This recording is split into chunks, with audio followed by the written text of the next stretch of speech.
Hey, what's up guys, aarava here, and welcome back to another episode of my F1 23 My Team Career Mode. This is episode number 93 today for this Spanish Grand Prix in Season 6. If you guys did miss the previous episode, then I implore you to go check it out before you see the rest of this one, because that may well be the best race of the entire series since the game launched last year. It literally had everything. We had amazing dry weather battling, we had the start of the rain, mistakes creeping in, real tense moments where it was heart in mouth, having to go over the gravel a few times to try and keep out of contact with other cars, AI mistakes and spinning galore as Yuki Tsunoda, the man of the game at the moment, span it in difficult conditions. I went on to full wet, and then Lando Norris span it. We narrowly missed that. Red flag, and we all got reset, and we had to go again for a sprint at the end, and it came down to the final lap and the final two corners with an added drift in it to battle Carlos Sainz for P1 on that final lap. That was our Canada 2011 moment. You know, we've got Jenson Button as our teammate, and he had a race just like that in 2011 at Montreal. Well, that was our version, I feel, you know, spiritually. It really felt like it, because everything that could have gone wrong did go wrong, but also everything that could have gone right did go right and in our favor. And the entire time we just kept our head down, knowing that we had raw pace around there, and we took our second victory of the season to take a nice little healthy lead in the championship, you know, with Tsunoda struggling after that spin he had, and Jenson Button with a mechanical failure, his second of the season, an early retirement in that race. You know, so it means we've got a nice little cushion in this early kind of phase of the season. But really, we're still not really focused on that. I'm just focusing race by race, trying to do the best job we can. And, you know, last race was a good example of that. You know, it could have been very easy to accept, oh, you know, Audi are going to win the race, but we just dug deep and kept going, and we had genuine pace in the intermediates, kind of like we've almost never had. Like, that was the first time, not just on this game, but probably in about 3 F1 games back to like F1 2021, that I felt actually genuinely comfortable and quick in intermediate conditions, and it wasn't just a struggle versus the AI. So yeah, that was a pretty nice feeling. But we come now to this Spanish Grand Prix in Catalonia. Button a little bit down the order, obviously, you know, after that DNF. I'm sure, unfortunately, his focus has maybe taken a bit of a hit. Maybe he needs to work back into a rhythm, but the car's looking decent, because we went top in Q1, but Q1 is a very unrepresentative session, really. You know, most of the time I don't qualify too well in Q1. It's actually a rarity that we're top at the session, so that actually might be quite promising for us. But as the sun starts to creep down, maybe the track temps just start to lower a bit, and the grip levels change as we have a bit of understeer through the final corner. But once again, finding some good pace around there. Not quite P1, but P2 will take it. Audi surrounding me with the 1-3, so once again they look great over one lap. But oh no, what is that? 5-place penalty for Button and Verstappen. So we haven't seen it, you know, because there's no replays in qualifying, but clearly Button and Verstappen, I assume, have come together or tangled up on each other. And although they're both into the top 10, they both got a 5-place penalty. So that's already on the back foot then for both those drivers. But quite surprising to see both Ferraris, both McLarens through into the session. One Mercedes of Ocon. Once again, Ocon has actually been really impressing in that Mercedes car. You know, we haven't seen Merc right up there, you know, since like what, season 1 pretty much. So Ocon has actually been showing in flashes that he's got some really good pace in that half silver arrow. And McLaren, both of them into the top 10. That's a bit of a surprise, and they've had a recent uptick of performance, you know. Are they starting to make a bit of a comeback in terms of, you know, fighting for higher positions? Obviously, it's been 2 seasons of them in Red Bull not really matching the lofty heights they were for so many seasons, until we had the 2026 regs change, obviously, earlier in the series in Season 4. Well, right now, Piastri's P4, we've gone P6, and myself and Jensen quite closely matched, but both of us closely matched to P6 and 7, and it's a mistake in the final sector. We somehow actually make it work and style out the drift and maintain a small margin of improvement. Big wash of understeer, though, in the final corner, and it ruins the time we would have gained to only a few hundredths of a second. So we go P5, Button only P7, and of course Verstappen and Button both have 5-place penalties. So Verstappen and Button will both be outside the top 10 for the start of the race. What on earth happened to Leclerc as well? He's down in P10, but his teammates up there on pole position. No surprise, really. We know how great of a qualifying car Audi have, but remember, last episode at Imola was the first time Audi looked like they actually got their stuff together in the race as well. But we've got to pause and look at McLaren 2-4, Ocon 3. What on earth's gone on here? How have any of those three got that high? This is very bemusing. I didn't even actually notice, by the way, Tsunoda, you know, our closest man in the championship, he didn't even make it into the top 10. This is very bonkers. Off the back of such a crazy race at Imola, the vibe is continued into qualifying here for Spain because, you know, if this was real life, you know, we had a certain sort of pattern forming in a pecking order, this would be unreal, you know, seeing the McLarens up there, the Merc up there. Very baffling how they found this much pace all of a sudden. This is going to make the race very interesting indeed. You know, we've got the likes of, well, both Lamborghinis, sorry. Didn't even make it. Wow, I actually missed so much in this qualifying, I apologize. Lamborghini have had a howler. They've not even made it into the top 10. What's gone on? What's gone on this Saturday? Bonkers. Button and Verstappen going to be outside the top 10. Leclerc's had a mare versus a teammate. Lamborghini, big work to do coming back. So does Tsunoda. And we've got potentially McLaren and Mercedes up there fighting for the top 3 spots just behind Carlos Sainz. Bonkers. I think this might be once again a pretty thrilling race. It's maybe going to be tough to match Imola, but I think based off this qualifying, it could give a good run for its money. Let's go to the grid.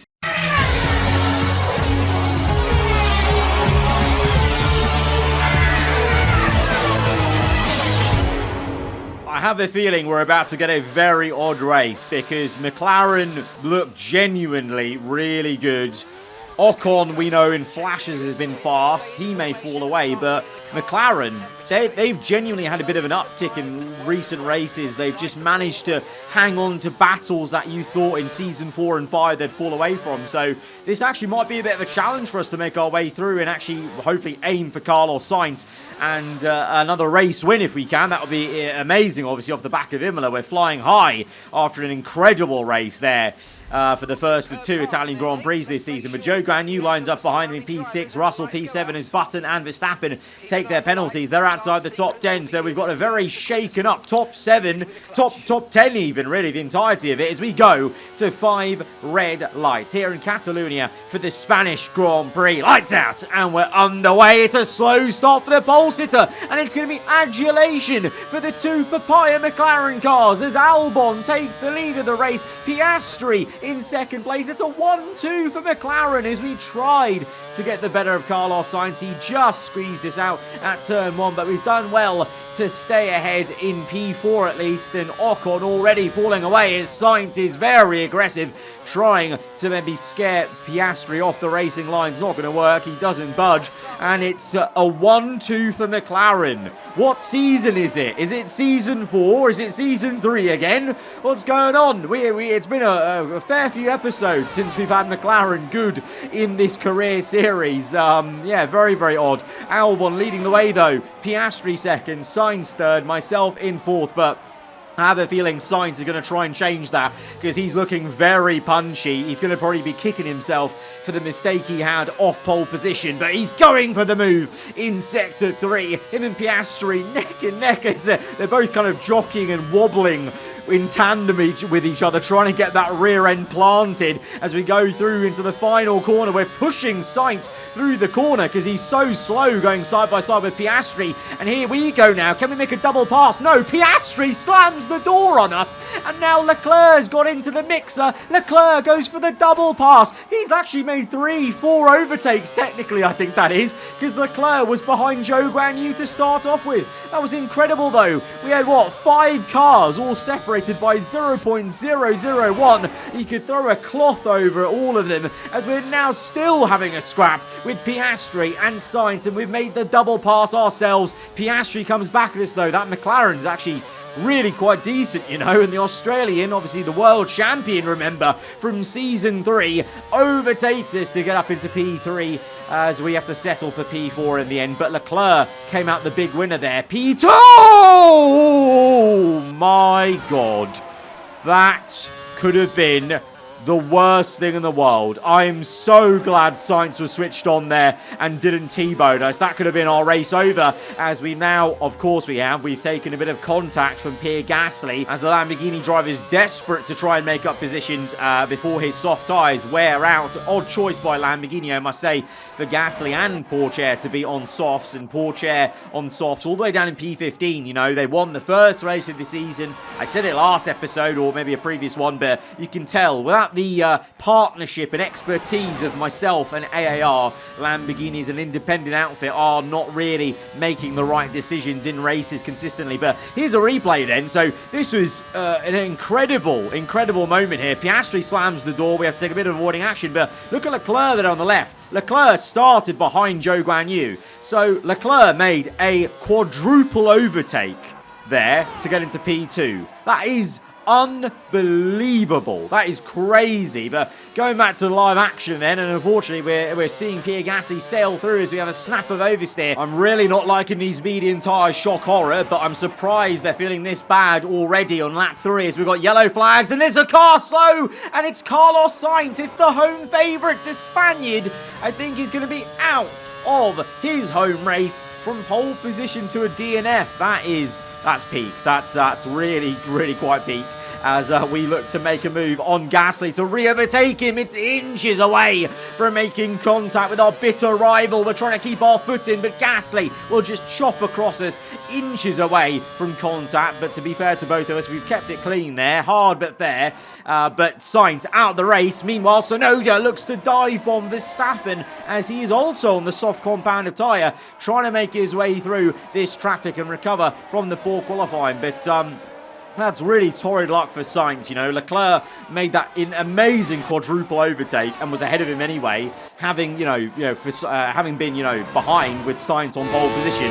But now maybe there was good reason why Sainz was just going backwards. It was just a matter of when that engine was going to fail him. So one Audi out, one still flying the flag, but it's Alexander Albon, of all people, leading this race on lap 4. That's still unbelievable. And you know what? He's actually got a bit of time also in hand to Leclerc. So let's see how long he can keep that lead as we look to re-pass Gasly. We were unsuccessful on that previous attempt, obviously, having just seen Sainz out of the Grand Prix. But now we've got the position, and Jenson Button is going to pull off a blinder of a move through turns 2 into 3 on the outside, turns to the inside. But it's very difficult to keep it going around the outside there. So JB's done very well up to P7. Now it'll be P6. Jenson Button on an absolute charge. Ahead of him, you can see we're defending against Pierre Gasly. And Button is already within 1 second of Gasly. So sooner rather than later, I think he'll be on the back of us. And I've got to put my hands up. I think he's got way more pace than us. I think he's really not minding those mediums, so we do not put up a fight. In fact, we actually help Button overtake us and defend against Gasly and let him by and open up the door for him to spread his wings and start flying towards the top 3, because, well, maybe not in a surprising circumstance. This race so far seems to have a lot of tyre wear, and JB is coping with that amazingly, whereas I am not. I really feel like these mediums are already quite second-hand. I think others are feeling that as well, because Gasly now is falling away a little bit finally from us. Piastri, Leclerc, Albon still the top 3, and Leclerc is definitely closing in. And for the first time in this race, Leclerc is going to have DRS, of course. The rear wing opens up. Albon is going to be a sitting duck, and the Audi is going to gain into the brake zone. He goes to the inside. Albon doesn't defend the inside line, but he does really well under braking to actually just float the car through back onto the racing line. So Albon maintains the race lead, but can Leclerc come back for a second move? move on the exit of turn 3. It's going to be a brilliant little dive if he can actually pull it off, as they're going to be side by side as we wait for them to come round the bend, and Leclerc will take the lead. It was a nice 11 laps for the McLaren team to be leading, but the status quo of the current season has come through. Audi that much quicker, and Leclerc has finally reeled in the McLaren and got up into first place. Meanwhile, it's obviously still Button and myself, P4 and 5. Zhou Guanyu leading, Russell, Gasly, Ocon, Verstappen, Tsunoda, P11. And very soon after that lap, on lap 12, we are going to come in off the medium tyres onto the hards. And this isn't even me making the call. My engineer on the heads-up display actually said, do you want to come in on this lap? So a lot earlier, as we watch Alexander Albon, hang on a minute, he's re-overtaken Leclerc. This wasn't in the script. This is unreal. The McLaren genuinely has pace. Where has this pace come from? From McLaren. Remember, every team's got a maxed out car pretty much, so wherever they set in, this is where they just should be. Obviously, things come into play like, the team's momentum, AI focus. I think there's underlying coding in the game that we don't know about when it comes to ebbing and flowing of teams, but this is a massive jump out of nowhere. Leclerc re-overtakes Albon, unsurprisingly, but the fact that Albon's keeping up with Leclerc is a massive booster for McLaren, as we are now on the hard compound tyre, lap 14, and we overtake the two Haas cars having come in, and on the next, the end of that lap, onto lap 15, purple middle sector, gaining on Perez, but he comes in as well as his other Andretti teammate of Sargent. Magnussen's in, and we set a fastest lap of the Grand Prix onto another one, lap 16, and it's going to be one purple, two red sectors, but still pretty darn fast, and fast enough to overtake Tsunoda and be 11 seconds ahead of Pierre Gasly, which is massive, because remember, we were only, maybe a couple of seconds ahead of Gasly when we made the pit stop. Now he's 11 seconds behind us. So we've got a massive undercut as we see Tsunoda come out behind Schumacher in the Williams. Behind Gasly, of course, because he already was. But, yeah, Tsunoda going longer on his softs than Pierre Gasly did. Both of them on mediums, though. So are they going to do a two-stop? Because the tyre wear is so high in this race so far. I can just tell with the AI as well, the pace they're going at and our pace. I think it's a two-stop. The tyre wear is quite high this season here in Catalonia. As Leclerc's now in, what are they going to go on to? If they go on to hards, maybe they go to the end on a one-stop. But definitely those guys on mediums, that's going to be a massive ask.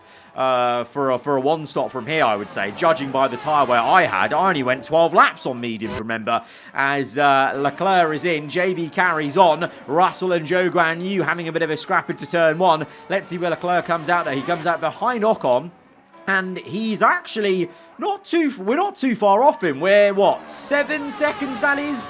Once everything shakes out, we're 7 seconds behind Leclerc. Lap 18, we've come out ahead of Jenson Button and Oscar Piastri. So we made a pit stop on lap 12, so 6 laps of an undercut, and we've come out ahead of a McLaren, and we've re-overtaken our teammate. We're P3 right now, we're in a podium spot. Leclerc leads the way by 3.3 seconds, so Audi really capitalised on the undercut, and McLaren were a little bit asleep there with the strategy, so they're down to P2 and P4 respectively, and it's a checkerboard of McLaren and our team. Then you've got Tsunoda. Well, look at that. Surprise, surprise. Tsunoda always finds a way, doesn't he? He wasn't looking too great earlier in the race. P11. He's now all of a sudden way up there in P6, having jumped so many drivers with a nice undercut. So you can see why Tsunoda is just always there, because he just always finds a way to get past so many drivers, clearly. As on lap 20, Piastri comes knocking on the door, though, and this is very strange. It's been a while since we've had to actually have a proper fight with a McLaren car and really work for it, as the rear end steps out again. We catch the car. Well, that's the second moment in this race where it's been a little bit of code brown in the cockpit with the rear end stepping out, and whilst we defend Piastri, Jenson Button has closed up, and again, like in the opening stint, remember, Piastri tries that move round the outside, but we've done well, defended that position, and once again, Button is going to capitalise on that defensive work. What a move for JB there! I wish the camera camera caught that a little bit better, but Button round the outside at a very high-speed chicane and is up to P4, and you'll see is in a flash up to P3, because I have fully accepted. As it stands right now in this race, Jensen is so much quicker than me, and we basically pulled a multi 1-2 on ourselves and said, let's let Jensen by, because he's already a second ahead of us. Obviously, we did slow ourselves down a bit, but I could see the writing on the wall that I am just going to be defending Piastri now until the end of the race, or until I decide to make a second stop, which I am leaning towards, because I've taken a lot of life out of these hard tyres, and I've done that. I did that before in the mediums, and I just think this race is going towards a 2-stop. Meanwhile, behind us, the two Aston Martins face a similar sort of thing. You know, Tsunoda is the one nearest to me in the championship, but he's had to relinquish position to Zhou Guanyu, because Zhou Guanyu is quicker right now, because he's one of many on the hard tyres, but Tsunoda is on medium, so he's facing a lot of tyre wear. The two Ferraris are now right behind him. The two Ferraris have actually chosen the hards. So I think, don't be surprised if the two Ferraris get past Tsunoda as well. So it might be another difficult race for Yuki, as on lap 24, I switch my tyre compound to the soft compound, because at the end of this lap, I'm thinking of bailing out onto the soft compound tyre, because the tyre weighs way too much, and it's way too much for Charles Leclerc, who is spun from the race lead. Unbelievable. Alexander Albon retakes the lead of the Grand Prix. It's absolute misery for Leclerc, as he's surely going to have his head in his hands, metaphorically, right now, as he continues on and soldiers on, but he's just bottled that. He's gone from P1 with many seconds in hand, by the way, to take it easy and protect the tyres, and he's just given up the race lead to Albon, and now our charity to Jenson Button has meant that Button is flying high in P2 as he looks to obviously bounce back from that DNF at Imola. Yeah, awesome stuff. We're now very close to Leclerc, but I'm not letting Leclerc's spin change my mind on the pit stop. In fact, Leclerc's spinning has actually given me more reason to pit right now, because I genuinely think all of us are having to do a lot of tyre saving, and that's not been my strongest suit on this game in particular, compared to previous F1 games. So I am coming in for the soft compounded tyre, and we're going to be giving it everything on the last stint to try and recover. We were defending against Piastri for what, P5, P4? I think, looking at the pace of Zhou Guanyu, Russell and Verstappen, all three of them had overtaken Tsunoda, who was on mediums, but I was struggling that much on my hards, defending Piastri. I think we would have lost maybe 4 positions by the end of the race, but this is what happened with Leclerc. You can hear on the engine, he just got the wheel spin, which is way too much on the entry, and he spun it. He's had to reverse it to try and get it round the right way, and in doing so, he's also relinquished P2, so he's down to P3. He's lost 2 positions. So it continues to be a season where Audi, they genuinely have pace of a top team, but they just, for the life of them, cannot get this over the line in one of these races to take victory and have some consistency, as we make a lovely double overtake on Ocon and the Andretti of Sargent there for P17, as we're pushing like an absolute stabbed rat. As we are purple in the first sector, we go from left to right, marbles on the tyre, doesn't even matter. We've got so much grip compared to everyone else.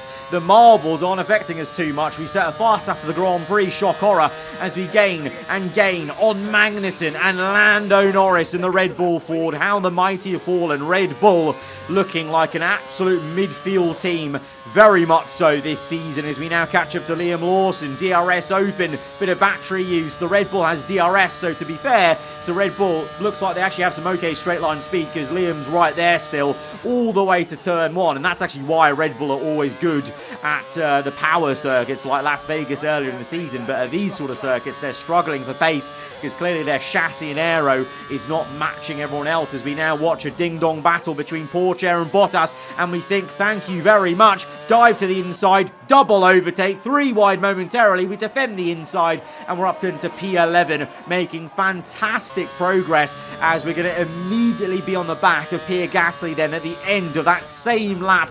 Dive around the outside, Gasly tries to get the elbow out, but we have the grip on the soft compound right now to just float it round the outside and then immediately focus on Mick Schumacher. We're back into the points, but we've still got a bit of work to do to catch up to the cars ahead. Tsunoda, 2 seconds becomes half a second on lap 31. So 2 laps to go at the end of this one. Tsunoda, annoyingly, is going to put up a good bit of defensive work here and really annoy me, as he should, because he's the nearest man to me in the championship, as we're pretty much just waiting for the track to straighten up to get the power down there and overtake him. He was so frustrating through that final corner. And now look who it is ahead of us. Oscar Piastri has been overtaken by those 2 Ferraris and Zhou Guanyu, which vindicates this second pit stop for me, because I think we would have also been overtaken by the Ferraris, by Zhou Guanyu. So as long as I overtake Piastri by the end of the race, I've actually recovered to where I think we would have been anyway if we hadn't pit. Because like I said before, my pace just wasn't great. Leclerc still in P3, Button second place, and Albon has 1 lap to go. Oh, he's made an error! Oh, Albon under pressure going on to the last lap of this Spanish Grand Prix has made a huge error in the final corner. The tyre wear clearly really hampering the McLaren, and Jenson Button is just doing what he does best, trying to drive as smoothly as possible. Zhou Guanyu! Zhou Guanyu's off! He's had a problem. What did I say? This is just vindicating this second pit stop for me, because the AI are massively struggling with tyre wear now. Leclerc's already span it from the lead, and now we've had 2 AI mistakes on the last lap as the tyres are screaming out for forgiveness. But now everyone's made their bed. They've got to lie in it and get to the end, as it's 3 abreast through into turn 3. Zhou Guanyu with the double pass on a Lamborghini and a Williams car on this final lap. It is quite literally kicking off all the way up and down the order as onto the final sector. Button pulled out to try and take the lead. He's closed up and is pushing Albon through these final corners. Clearly the McLaren really hurting on tyre wear, but Albon's done so well to defend in that last DRS zone. We ride on board with Jenson Button. Can he do anything through the final corner? Great exit. He's gaining. He's gaining. Oh my God. Jenson Button has just won the Spanish Grand Prix by a photo finish. We can't get the pass on, and Piastri on the outside. We made the wrong choice going to the left rather than the right. Can we emulate Button and try and get this pass on Piastri to the line? We're gaining, but we just don't have the same exit that Button did. That is unbelievable. We've seen Button make a photo finish overtake before at Portimao, but this one was even more impressive because this was for the race win. Absolutely incredible. And with that, we wrap up yet another incredible Grand Prix weekend. So, Natalie, what do you think helped them deliver this result? What an amazing race today. We all love to see an overtake as a Formula One fan, and we got those by the bucket load. A show-stopping performance from the 3 drivers approaching the podium right now. It's been an interesting Grand Prix, that's for sure. The more the season goes on, I'm so happy I made the decision to sign Jenson Button for this last hurrah on a My Team career mode on this game. He wins by 0.007 seconds. That is ridiculous. Unbelievable stuff. Unbelievable. What a race. What 2 races we've had from Imola to Spain. Guys, if you have enjoyed it, hit the like button. Let me know what you thought in the comments below. If you're around here, then do get subscribed for weekly Formula One content. I'll see you guys next time. Goodbye.